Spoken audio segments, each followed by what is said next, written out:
Welcome back to Spotlight. I've been joined by Ms. Linda Valak. She's acting director of the National Parks Trust, and Ms. Natasha Harrigan. She's a terrestrial warden 3. Yeah. Welcome to Spotlight. Thank you. Thank you. What It's is a pleasure to be here. what is a terrestrial warden 3? I had to ask. Well, we have 2 main units in the National Parks Trust, one being terrestrial, the other being marine, and terrestrial we mostly deal with everything that's on land. Okay. So between the plants and the animals as well. All right. You don't have any extraterrestrial wardens? No. Not yet. All right. We let's get right into it. Arbour Day is coming up. What day is that? Quickly. Yeah. It's next Friday on the 25th. And how important is Arbour Day? Very important. Because, well, with the theme that we chose, Mount Sage, A Living Legacy, it all started with the first national park being declared, which was Sage Mountain, as well as the reforestation that occurred up there. During the reforestation, they also propagated a lot of plants which were distributed to every school within the territory. So with continuing this legacy and getting the importance out about having trees and what their importance is, we're just continuing the legacy. Okay, because I don't know, it doesn't seem to me like we pay as much attention to Arbour Day as we should. I know. You agree with that, right? That is true. And I don't know how many of us know the importance of trees. I know. Yeah. Well, and in that sense, that Arbor Day is supposed to be every day, because trees are delivering services to us every single moment that we breathe and live and work, and all the wonderful things that we can do with our modern technology are largely based on the environment, and especially the trees that have become such an important part of our society and our community and our surroundings. Well, let's get basic. The trees give off oxygen. They give oxygen, they absorb carbon, which is good for climate change. We breathe oxygen. We breathe oxygen. Yes. We give off carbon dioxide. The animals that we rely on breathe oxygen, livestock as well as fish and everything else breathes oxygen. Yes. Yeah. Mm-hmm. Yeah. So tree. I mean, I have this running joke with myself. It's not really a joke, but like it's a joke with myself. That we never thought that we were gonna be buying water, right? We never thought. I still find it It's hard true. to believe actually. You still find it hard to believe we're buying water, right? Yeah. And so I never thought we'd be buying water, and I don't think many of us thought we'd be buying water, but we are buying water, And I just envisioned one day with all the deforestation and the cutting down of the trees to make paper and to make lumber and all the things that we do with trees, right? Willy-nilly without caring, that one day there will be no more trees and we have to buy oxygen manufactured in a lab and have a little tank. We just stop in by the oxygen station, have a little tank on our back, and And we'll still be buying water because you can't have water without trees. and we'll be buying water except when we salt water or we're trying to make fresh. Yes. Right? So we coming on Jules Hill but run out of oxygen and trying to get to the nearest station and hold my breath. So that we can have commerce. Yeah. So I mean, it sounds funny, but It's no joke. it's no joke. Yeah. And it's very I critical. think we need to understand that the significance of trees. Yep. Right? Especially in this day and age where people are fighting for water rights. I mean, it's been in all over social media and news and whatnot, but that's another topic. Yeah. Now you're honoring A.O. Shorty, Mr. A.O. Shorty, and I'm sure he deserves to be honored. He does. But what is his relationship with the National Park Trust that gives him the honor? Okay, well, Natasha mentioned that Sage was our first park, which was declared in 1964, and Mr. Shirley was the first, we call him senior warden at that time, but he was the first one to actually be the warden of that park once it was declared. And so he basically was a pioneer up there on that mountain, helping to plant a lot of those trees that Mr. J.R. O'Neill himself had mentioned as being really important for the economy, as well as for the environment of the Virgin Islands, like mahogany and cedar and there were a couple of others that I can't remember right now. But so he was that original caretaker of Sage, and helped to create. We got, I think, 13 or 14 trails up there. He was one of the ones that helped to develop most of those trails for us that we can enjoy today.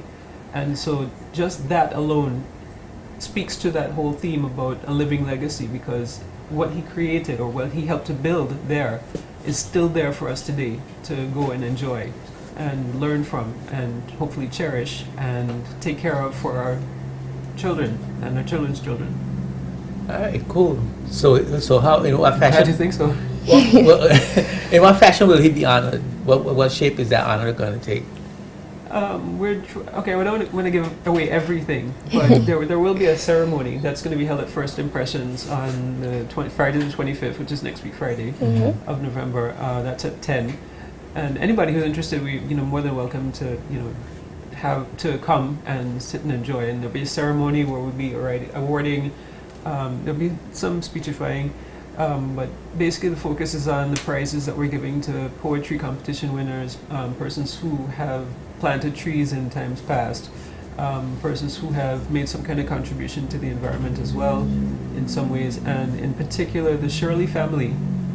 We're honoring him posthumously, but he had been honored while he was alive as well. And I know that some people think that this is, it would have been better for us to have done so. Well, we're glad to say that yes, we agree, we did, but we still want to make sure that we really celebrate this legacy of his. So the Shirley family will be there. They'll be making special presentations. We will be giving plaques, and for anybody who's interested, we would afterward have some guided tours of Sage Mountain, but that's by request only.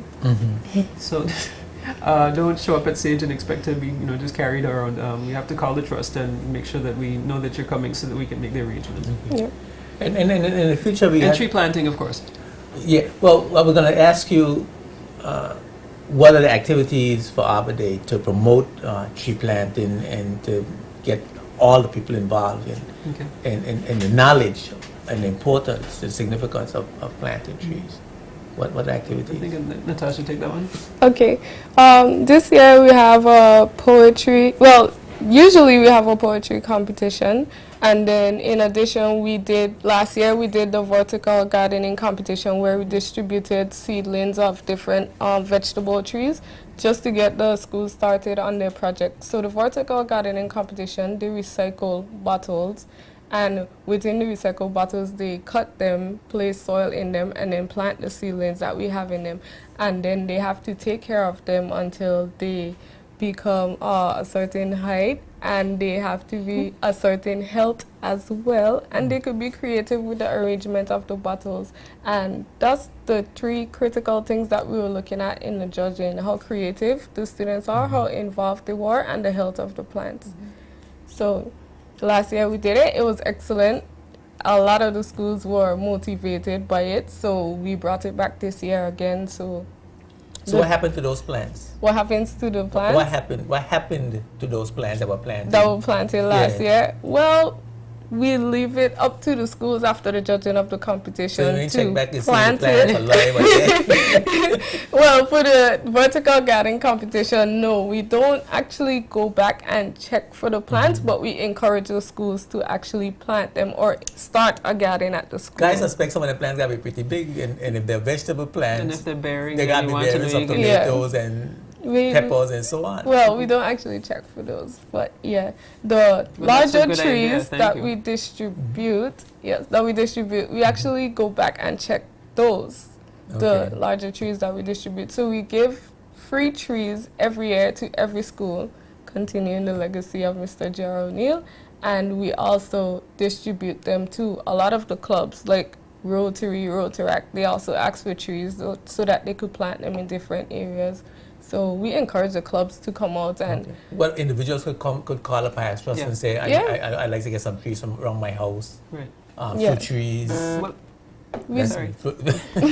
Fruit trees and, Yeah, so we do, But Flowers. we are public selling distribution. trees as well, mind you. Oh, you're selling trees? Yeah, Okay. yeah. So you ain't everything for There's free. some free trees, but we're also selling other trees.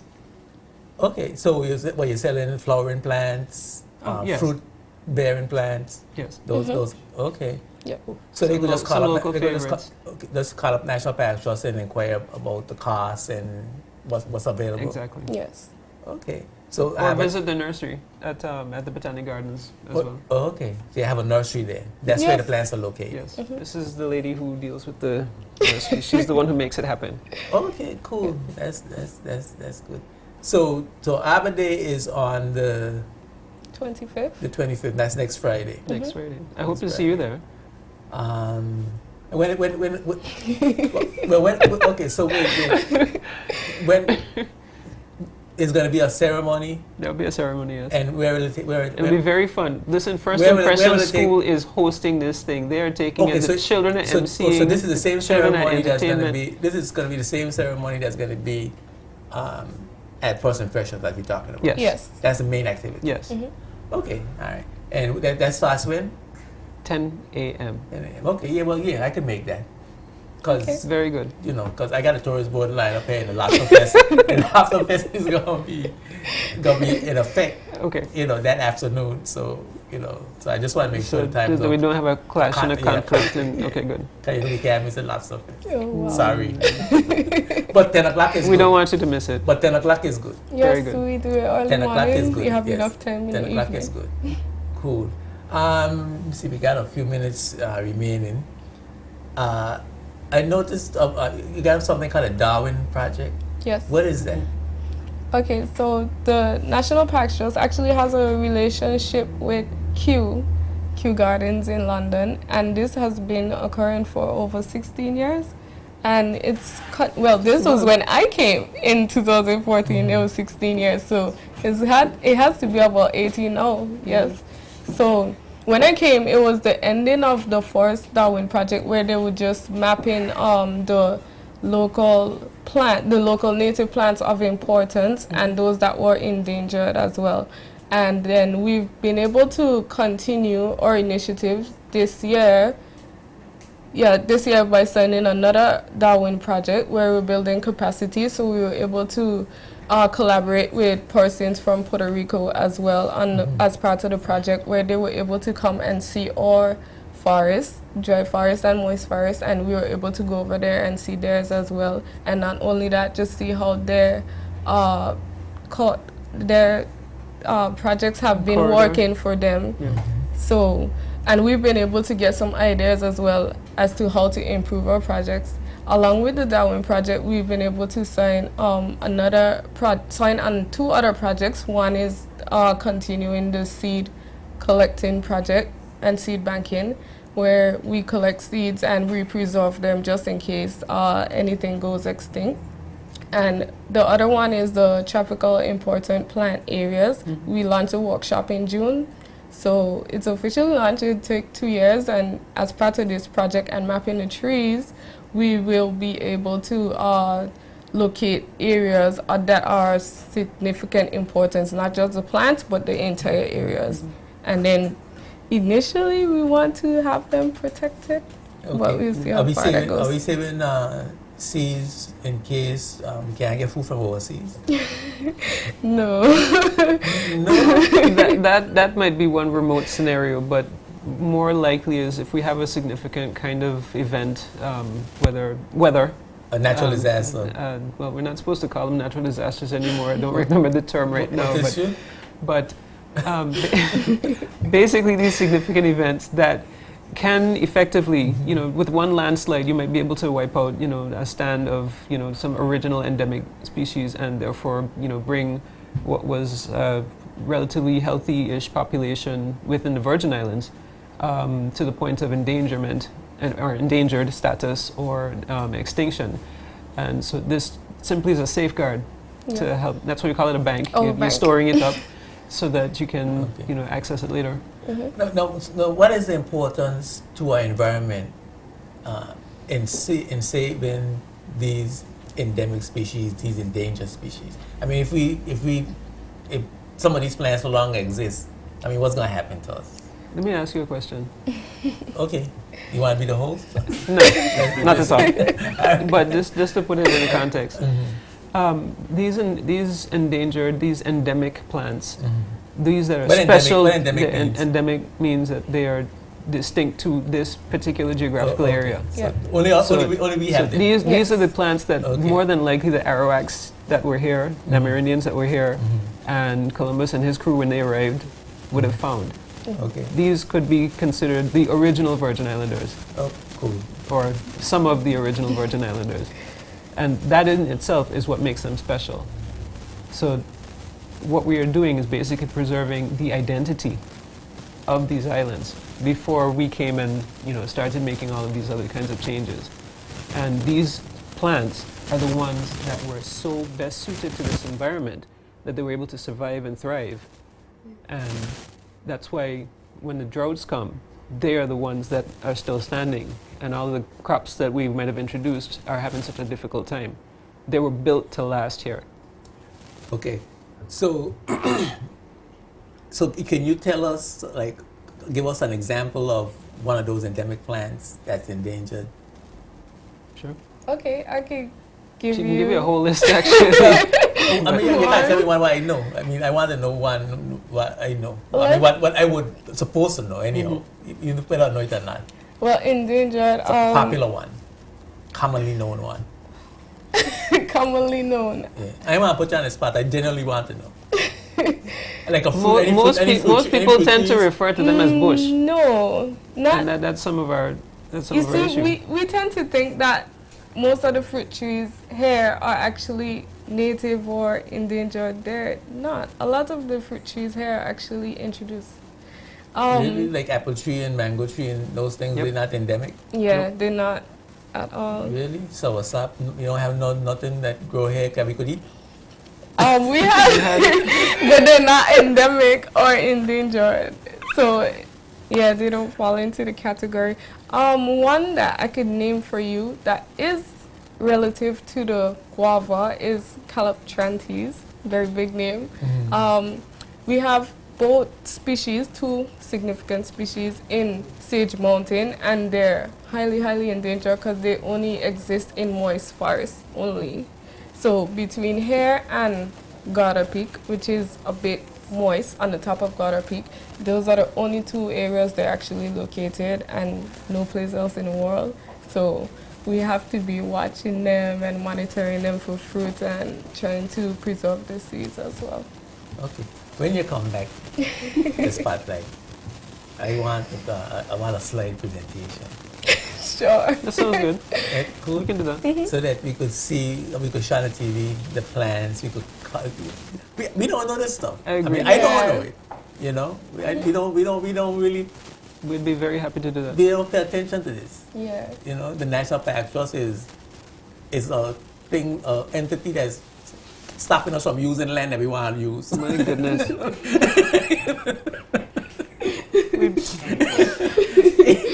You know, I suppose that's one way of looking at it. you know, Really, so- we're safeguarding this for the future. Yeah, so we it's say, good. yeah, you say, you know, when we know about the future, we want to use the land now. So I think it's important, you know, and I mean, I'm having fun, but Yeah. it's serious. It's Aside from the slideshow, I mean, I'm available at the Botanic Gardens every day of the week, Monday to Friday. So if you have questions or anything, sure. You know could that. actually, you could come to the garden, and I don't know if the cameras would want to follow you around, but you could have, we always support a lot of in-field environmental education. Yep. The environment is the best classroom. So instead of just seeing it on Okay. a wall, Well, experience it for yourself. that's a good idea. That's a good idea. So we need to hook that up. So We'll hook that up. So y'all hook that up, and we'll, I'll oblige. I'll do my part. Sure. Give me instructions. Let us follow instructions very well. And tell me what to do, and I'll do that. And we could get this, and make a nice presentation to the public about National Parks Trust and the plants in Sage Mountain. And I've been there once or twice, and To Sage or Botanic Gardens? Sage Mountain. Sage. Yeah, Okay. I put the Botanic Garden frequently. But the Sage, I've been there, I think, twice, and I don't know the trails, and that's bad, right? It's not good. It's not good. But I mean, do you have a lot of people that come to visit? A lot of Virgin Islanders that come to visit Sage Mountain? Yeah. Yep. Yeah. Yeah, This- between Sage It's Mountain not just for and the we've tourists. seen a lot of people coming. But into the that's school. Botanic That's a school. Gardens. That's a school children though. No. No old people. If what? Well, That's true. Yeah. Okay. Once you're able Maybe- to get up and down the trails, then yeah, you're good to go. I'm behind then. You're busy. You're busy. But I think we need to do a little more publicity around it and make it known because I'm learning now how important and significant it is, and I'm kind of intrigued and would like. And to- we to- hope that people will start to feel a real sense of pride and ownership Yes. of these things, because the parks are for the people. And any place else that you go in the world, national parks are a huge deal. And it really is becoming important for us, for our consciousness as a people, to understand the importance of having these national parks and these green spaces. It's not just about having some kind of lovely cultivated plant that may have come from U.S. mainland or someplace further afield. That's not enough. And we should want more than that for ourselves and for our visitors and, as I said again, the people who will be coming after us. Absolutely, I'm with you 100%. So we're gonna make that. We're gonna make it happen. So we are not turning the clock. Yep. But I want to go over one before you go. Arbor Day is the 25th of November. That's next Friday. Yep. Yep. And you're going to have a ceremony at First Impression Impressions. at the school. Yes. In Johnson's Gut. You're going to be honoring Honorable A.O. Shirley. He's the focus. He's the focus. We'll be And- honoring some other people as well. But Okay. Yeah. And you're going to have the activity is going to consist of giving out plants, seedlings, and so on. That's some of the activities. Okay. And these activities will be taking place the whole week. yes, The so plant from sales, the tree distribution. Monday until next week Friday when the ceremony ends. We'll Okay. be distributing free plants. And people will come to the Botanic Gardens to get the free plants. Yes. All right, cool. Ms. Harrigan, it was a real pleasure. Thank you. And of course, it's always good to see you, Mr. Alec. Always good to see you as All well. the Oh, best. sorry, I think I need to mention, we do have a number of sponsors that have already been lined up, and the ones we want to make special note of tonight are Nagico Okay. and BioSafe and Minines. And what they sponsor you by doing what? Well, BioSafe, if I recall correctly, BioSafe really sponsored the poetry competition, and the entries should already be in actually, but they have given us prizes to give to all of the people who entered, young and old. So we are so grateful for that. So you had a It makes it poetry easier. competition. We had a poetry competition Okay. as well. All right, cool. So next Arbor Day, we're going to do a little bit more information dissemination, We're going to do that, yes. and we're going to hook it up. And Yes. during the year, we're going to make people more aware of what's happening in national parks. Always welcome. Cool. Thank you very much for being my guest. It was a real pleasure. It's a pleasure to be here. Thank you. Yes. We're going to come back with Mr. Trevor Grant, the managing consultant for smart properties, along with the standards manager, Mrs. Vione Pickering, to talk about the standards in tourism that we need to adhere to and live by so that we could have a good quality product. Don't go away. We'll be right back with more Spotlight right after this.